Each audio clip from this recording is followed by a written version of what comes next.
যে দুর্ঘটনা ঘটার জন্য সবসময় যে বাইক আরোহী দোষ থাকে তা নয়, কিন্তু দুর্ঘটনা ঘটলে চোট আঘাত লাগলে যারই চোট আঘাত লাগুক, যারই যেই আঘাতপ্রাপ্ত হোক, ক্ষতিগ্রস্ত কিন্তু সে হয় এবং তার পরিবার হয়।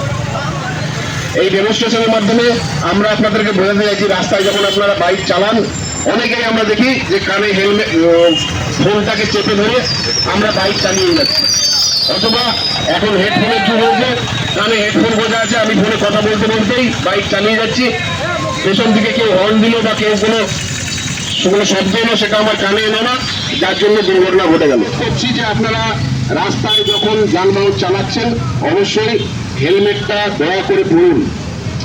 হেলমেট পরে থাকলে মৃত্যুর আশঙ্কাটা, মৃত্যুর সম্ভাবনাটা অনেকটা কমে যায়।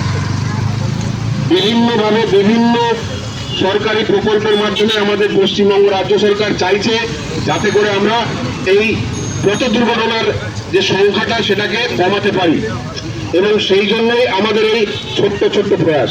নিত্য নতুন ভিডিও দেখতে আমতা টিভি ফলো করে রাখুন। ধন্যবাদ সকলকে।